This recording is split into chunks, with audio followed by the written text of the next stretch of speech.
Apple के टुकड़े आते जाएंगे और एक ना एक पॉइंट तो आएगा जिस तरह मैं उसको काटूंगा और बोलूंगा कि अब क्या ये भी एप्पल ही एप्पल है।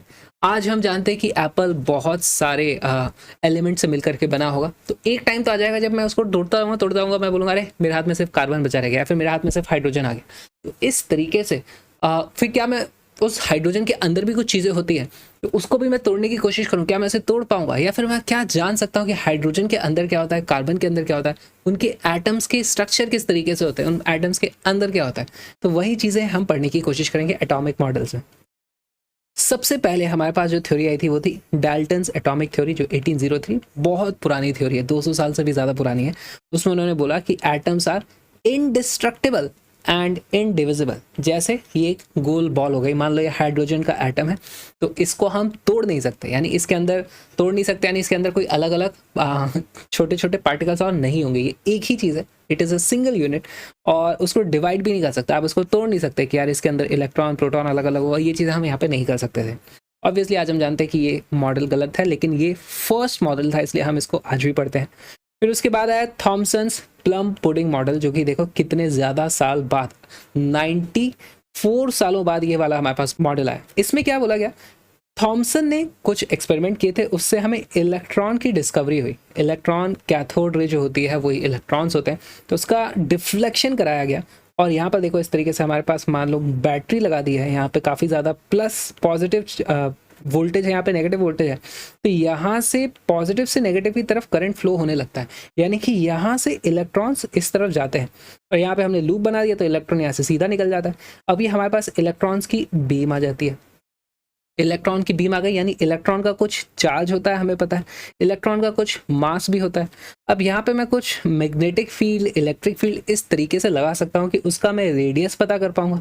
उसका अगर मैं रेडियस पता कर पाऊंगा तो उससे हमारे पास E/m वैल्यू ऑफ इलेक्ट्रॉन आ जाती है। इलेक्ट्रॉन के लिए E/m हमें पता चल गया। अब इसको उन्होंने कंपेयर किया हाइड्रोजन का जो आयन है उसके E/m से, तो इससे क्या चीज़ पता चलती है कि देखो दोनों का चार्ज तो बराबर था, लेकिन इलेक्ट्रॉन का क्योंकि मास बहुत कम होता है, तो ये चीज़ हमें पता चल गई। इससे थॉमसन को ये पता चला कि जो इस तरीके का इनडिविजिबल एटम हम अभी तक सोचते थे, ऐसा एटम नहीं होता है। इसमें बहुत ही छोटे छोटे, बहुत ही कम मास के हमारे पास इलेक्ट्रॉन्स होते हैं, उनका नाम दे दिया गया electrons. Electrons are very small negatively charge particles. ठीक है, ये तो हमने एक्सपेरिमेंटली वेरीफाई भी कर लिया। लेकिन अगर यहाँ पर इलेक्ट्रॉन्स हैं तो नेगेटिव चार्ज है, तो पॉजिटिव चार्ज भी कहीं ना कहीं होगा। तो अब उस समय तक पता नहीं था, हमारे पास न्यूक्लियस की डिस्कवरी नहीं हुई थी, तो हमने बोला बेसिकली थॉमसन के प्लम पुडिंग मॉडल में इस तरीके का बोला गया कि इलेक्ट्रॉन तो छोटे छोटे होते हैं इस तरीके से, लेकिन जो उसको बैलेंस करने वाला पॉजिटिव चार्ज और जो main most of the mass होता है एटम का, वो इस तरीके से पूरी स्पेस में भरा हुआ होता है, तो इसको प्लम पुडिंग मॉडल बोला गया। इसको आप ऐसे समझ सकते हो, हमारे पास जो बूंदी के लड्डू जो होते हैं जिनमें कुछ कुछ अलग अलग रंग की बूंदी के होते हैं, तो वैसे ही कुछ देखने वाला ही आ गया। यानी कि मेन चीज़ ये है कि जो एटम का मास होता है वो पूरे के पूरे एटम के वॉल्यूम में डिस्ट्रीब्यूटेड होता है, पॉजिटिव चार्ज भी पूरे के पूरे एटम में डिस्ट्रीब्यूटेड होता है, ऐसा बोला था थॉमसन के प्लम पुडिंग मॉडल में। आज हम जानते हैं कि ये मॉडल भी गलत है। हमें पता है कि पूरा का पूरा पॉजिटिव चार्ज और मोस्ट ऑफ द मास एक बहुत ही छोटे न्यूक्लियस में कंसंट्रेटेड होता है और ये पूरी की पूरी स्पेस एम्प्टी होती है, इसीलिए ये मॉडल भी गलत है, लेकिन हम इसे पढ़ते हैं। इसके तो बहुत ही इंटरेस्टिंग क्वेश्चंस भी नीट में पूछे जाते हैं, जैसे J Thomson's experiment demonstrated that, J Thomson के मॉडल ने, एक्सपेरिमेंट ने क्या डिमॉन्स्ट्रेट किया, the E/m ratio of the cathode ray particles changes with a different gas in place in the discharge tube. तो हमारे पास ये जो डिस्चार्ज ट्यूब इसको बोला जाएगा जहाँ पे एक्सपेरिमेंट हो रहा था, यहाँ पे आप अलग अलग गैस लगाओगे तो क्या अलग अलग E/m हमें आने वाला है।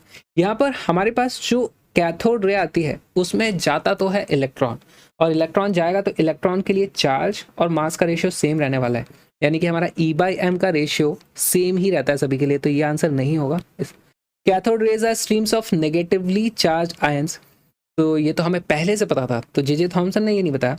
All the mass of an atom is essentially in the nucleus, उस वक्त तो न्यूक्लियस हमें पता ही नहीं था होता है।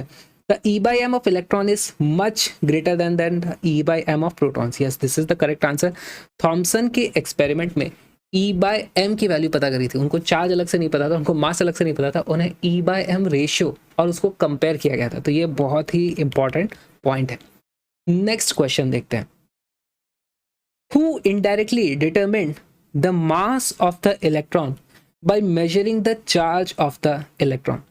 देखो थॉमसन ने हमें क्या बताया था, थॉमसन ने हमें E/m की वैल्यू बताई थी। ओके, E/m पता है, लेकिन हमें E भी नहीं पता, हमें m भी नहीं पता। फिर आपको याद होगा मिलिकान्स ऑयल ड्रॉप एक्सपेरिमेंट था, जिसमें हमें सबसे छोटा जो चार्ज होता है वो पता चला था। तो यानी मिलिकान ने हमें बताया था कि E की वैल्यू कितनी होती है, और एक बार E पता चल जाए, ये वैल्यू हमें पहले से पता है, तो हमने m भी पता कर लिया, इसलिए हमारा आंसर रहता है A। और इसी तरीके से आपको याद होगा कि कैवेंडिश ने भी हमारी अर्थ का मास पता कर लिया था। कैसे?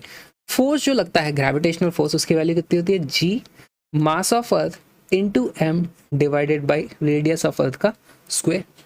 अब न्यूटन ने ये फॉर्मूला जरूर बता दिया, लेकिन हमेशा यहाँ पर G और m मल्टीप्लिकेशन में होता था। ओके, तो कैवेंडिश ने फिर वो दूसरा वाला टॉर्जनल बैलेंस वाला इस तरीके से एक एक्सपेरिमेंट किया था, उससे उन्होंने G की अलग से वैल्यू कैलकुलेट कर ली थी, जो कि मास ऑफ अर्थ के इंडिपेंडेंट वाली वैल्यू थी। तो उन्होंने G की वैल्यू पता कर ली, तो अपने आप me भी पता चल गया था। तो कैवेंडिश ने इनडायरेक्टली अर्थ का मास पता किया था, और मिलिकान ने इनडायरेक्टली इलेक्ट्रॉन का मास पता किया था। इस टॉपिक से बस इतने ही सवाल आते हैं, हम चलते हैं नेक्स्ट टॉपिक पे। Rutherford's nuclear model. रदरफोर्ड ने न्यूक्लियस की डिस्कवरी करी थी। अच्छा, रदरफोर्ड ने एक एक्सपेरिमेंट सजेस्ट किया था, गीगर एंड मार्स्टन ने वो परफॉर्म किया था। तो इस एक्सपेरिमेंट को कई बार रदरफोर्ड एक्सपेरिमेंट भी बोला जाता है, या फिर गीगर एंड मार्स्टन एक्सपेरिमेंट भी बोला जाता है। इसमें हुआ क्या, अभी तक हमारे पास इससे पहले जो एटॉमिक मॉडल था वो कौन सा था, प्लम पुडिंग मॉडल। तो उसमें ऐसा बोला जाता था कि हमारे पास इस तरीके से प्लम पुडिंग की तरह बहुत सारे एटम्स हैं, और उन्होंने गोल्ड के एटम की एक बहुत ही पतली सी शीट ली। तो आप ये समझ सकते हो उसमें नंबर ऑफ एटम्स इस तरीके से जो विड्थ में थे वो बहुत ही कम थे। ओके, फिर यहाँ से एक पॉजिटिवली चार्ज पार्टिकल को इस तरीके से फेंका गया। पॉजिटिवली चार्ज पार्टिकल कौन सा हो जाएगा, हमारे पास वो होता है अल्फा पार्टिकल, या फिर आप हाइड्रोजन का एटम भी फेंक सकते थे, पर अल्फा पार्टिकल में भी उस समय आसानी से बन जाता होगा, तो अल्फा पार्टिकल को यहाँ पर फेंका गया। अब अगर प्लम पुडिंग मॉडल सही होता तो क्या होता, ये पूरा का पूरा एक पॉजिटिवली चार्ज वॉल की तरह काम करती, लेकिन उस पॉजिटिव चार्ज की डेंसिटी काफ़ी कम होती। तो ये सभी इस तरीके से अल्फा पार्टिकल उधर जाते, थोड़ा रिपल्शन होता, तो उनकी वेलोसिटी में भी कम ज़्यादा हो जाती, लेकिन सारे के सारे सीधे निकल जाते।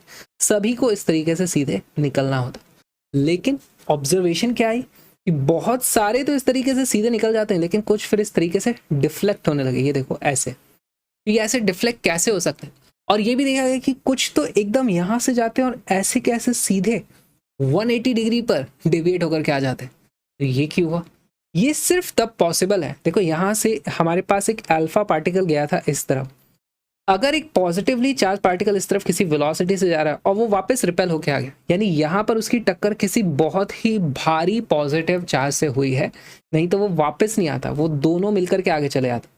इसका ये मतलब पता चला कि गोल्ड में जिसका एटॉमिक नंबर बहुत ज़्यादा है, तो उसका बहुत ज़्यादा पॉजिटिव चार्ज रहा होगा, पूरा पॉजिटिव चार्ज एक बहुत ही छोटे से पॉइंट में कॉन्सेंट्रेटेड था। ओके, तो यही हमारे पास एक डिस्कवरी हो गई कि वो जो छोटा सा पॉइंट है जिसमें पूरा का पूरा पॉजिटिव पार्टिकल तो वो एक जो छोटा सा पॉइंट है जिसमें पूरा का पूरा पॉजिटिव चार्ज कंडेंस्ड है, वही होता है हमारा न्यूक्लियस। और ये भी पता चला कि उसका मास बहुत ज़्यादा है, नहीं तो ये वापस नहीं आता, दोनों मिलकर के मे भी उधर चले जाते हैं ना। हमने मोमेंटम कंजर्वेशन पढ़ा हुआ है, इसी कारण से ये बहुत ज़्यादा हैवी था, इसीलिए हमारा ये अल्फा पार्टिकल रिटर्न आया। तो इससे हमें पता चलता है कि न्यूक्लियस में पूरा पॉजिटिव चार्ज भी होता है और पूरा का पूरा मास भी होता है, ऑलमोस्ट पूरा पूरा मान लो। ओके, अब यहाँ पर एक इम्पैक्ट पैरामीटर होता है। इम्पैक्ट पैरामीटर क्या होता है, इम्पैक्ट पैरामीटर अगर हमारे पास यहाँ से सीधे सीधे न्यूक्लियस की तरफ ही कोई इलेक्ट्रॉन जा रहा है तो हम बोलेंगे इसका इम्पैक्ट पैरामीटर 0 है। अगर कोई यहाँ से इस तरीके से जा रहा था तो ये जो डिस्टेंस होता है b, इसको बोलते हैं इम्पैक्ट पैरामीटर। अब जितना ज़्यादा b होगा उतना कम डिफ्लेक्शन हो जाएगा। देखो कोई बहुत दूर से अल्फा पार्टिकल जा रहा है तो वो ऑलमोस्ट सीधा चला जाएगा, ऑलमोस्ट सीधा। और अगर किसी के लिए b की वैल्यू 0 है तो वो पक्का है कि वो पूरा का पूरा डिफ्लेक्ट होगा। कितना डिफ्लेक्ट हो जाएगा, इधर जाता था उसकी बजाय इधर आ गया, तो 180 डिग्री का हमारे पास डिफ्लेक्शन हो जाता है। दो इंपॉर्टेंट चीजें, most of the alpha particle pass undeflected, यानी कि हमारे एटम के अंदर मोस्टली एम्प्टी स्पेस है, and few deviate at 180 degree. Few deviate मतलब बहुत ही कम डेविएट हो, यानी कि छोटा सा हमारे पास न्यूक्लियस रहा होगा, और 180 डिग्री पर हमारे डेविएट होगा, यानी कि बहुत ही हैवी रहा होगा। तो पॉजिटिव चार्ज का इस तरीके से हमारे पास रदरफोर्ड के मॉडल से कुछ कंक्लूजन्स निकले। अब ऑब्वियसली इसके कुछ ड्रॉबैक्स भी थे। वो ड्रॉबैक्स क्या थे? पहली बात तो अगर ऐसा बोला जाए कि हमारे पास पॉजिटिव चार्ज यहाँ पर है और इलेक्ट्रॉन इसके चारों तरफ चक्कर काट रहा है, तो इलेक्ट्रॉन एक एक्सिलरेटेड मोशन कर रहा है। एक्सिलरेटेड मोशन क्यों है? ये सेंट्रीपिटल, इसके ऊपर कुछ फोर्स लग रहा होगा, इसके ऊपर कुछ सेंट्रीपिटल एक्सिलेशन होगा, उसकी वेलोसिटी तो कॉन्स्टेंटली चेंज हो रही है। एक्सिलरेटेड मोशन है, इसका मतलब वो इलेक्ट्रोमैग्नेटिक वेव्स को एमिट करेगा। इलेक्ट्रोमैग्नेटिक वेव्स में कुछ एनर्जी होती है, यानी इलेक्ट्रॉन की एनर्जी कम होती चली जाएगी। कम होते होते वो इस तरीके से फिर नीचे इसमें गिर जाना चाहिए। तो वो गिरता क्यों नहीं है? इलेक्ट्रॉन स्टेबल क्यों है किसी भी ऑर्बिट में? और दूसरी चीज़ की डिस्क्रीट स्पेक्ट्रम क्यों आते हैं? डिस्क्रीट स्पेक्ट्रम का मतलब जब भी कोई इलेक्ट्रॉन ऊपर से नीचे किसी ऑर्बिट में ट्रांजिशन करता है तो उसमें से एक फिक्स्ड एनर्जी निकलती है, उस एनर्जी की लाइट निकलती है। ये आज हम जानते हैं, लेकिन उस वक्त तो नहीं पता था। उस वक्त अगर इलेक्ट्रॉन ऐसे गोल गोल गिरता हुआ जा रहा है तो वो कंटिन्यूअसली हमारे को एनर्जी एमिट करता हुआ जाएगा। तो हमें मे बी हर एक किसी वेवलेंथ की यहाँ पर लाइट मिल सकती थी, लेकिन ऐसा नहीं मिलता। हमें कुछ फिक्स्ड कुछ गिनती की ही हमें स्पेक्ट्रल लाइंस मिलती हैं, सारी की सारी स्पेक्ट्रल लाइंस नहीं मिलती। तो इन दोनों को अभी हम डिटेल में समझेंगे कैसे होता है, वो सब बोर मॉडल में समझेंगे, लेकिन रदरफोर्ड मॉडल में हमें ये सारी चीज़ें पता चली थी। तो इस पे बेस्ड कुछ क्वेश्चंस को सॉल्व करते हैं। When an alpha particle of mass m moving with velocity v bombards on a heavy nucleus of charge Ze, its distance of closest approach from the nucleus depends on mass m as। अब ये हमारा electrostatic का सवाल आ गया। देखो हमारे पास यहाँ पर एक न्यूक्लियस है जो कि हैवी है ना, उसको लिखा हुआ है हैवी, मतलब वो मूव नहीं कर सकता, बहुत ज़्यादा उसका वजन है, वो मूव ही नहीं करेगा। इसका चार्ज कितना है? Ze। यहाँ पर हमारे पास एक अल्फा पार्टिकल इस तरफ आ रहा था, अल्फा पार्टिकल का मास है m, अल्फा पार्टिकल का चार्ज कितना होता है? 2 टाइम्स c। ऑलराइट, अगर इसका इस तरफ कुछ काइनेटिक एनर्जी है तो हमारे पास काइनेटिक एनर्जी होगी कुछ। अभी क्योंकि इनफाइनाइट डिस्टेंस से आ रहा था तो हम इसकी पोटेंशियल एनर्जी 0 मान लें।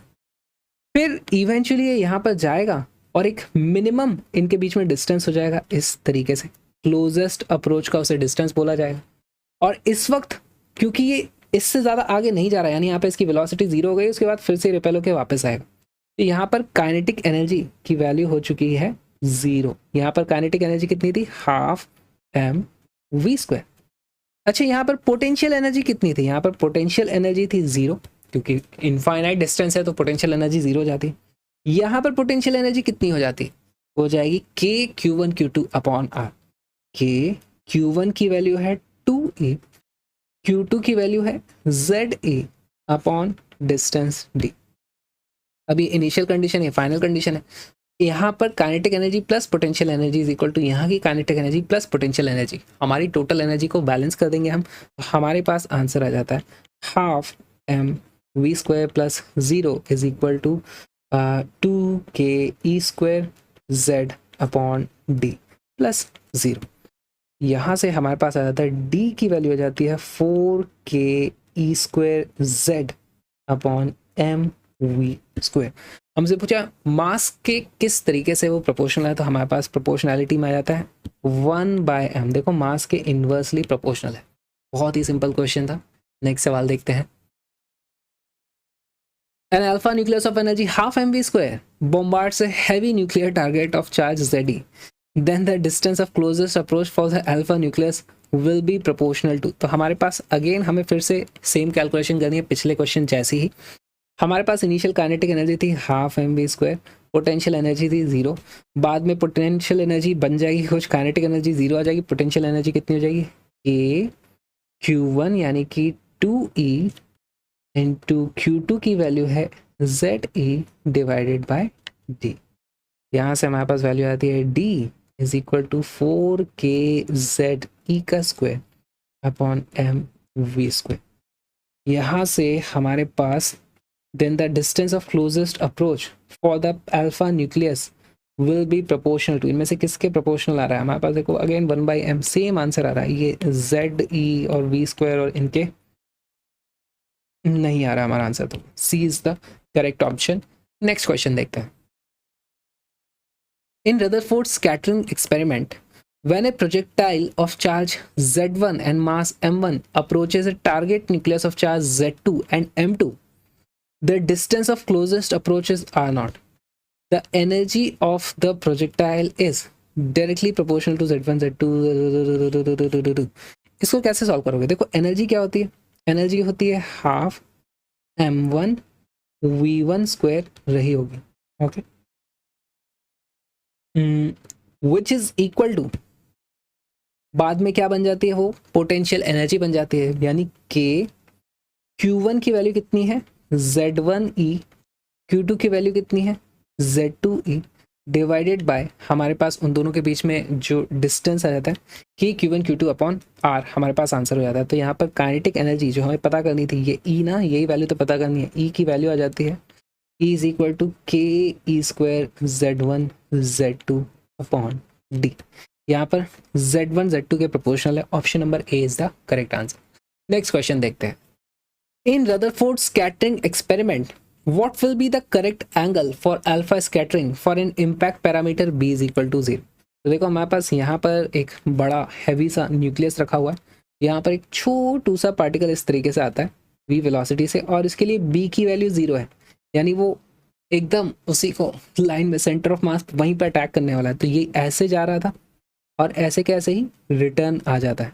तो इसके लिए डिफ्लेक्शन कितना हो गया हमारे पास, देखो ये ऐसे जाने की बजाय अब ऐसे आ रहा है, तो 180 डिग्री का डिफ्लेक्शन है, option number D is the correct answer. इसी के साथ ये टॉपिक खत्म होता है। नेक्स्ट टॉपिक पे चलते हैं।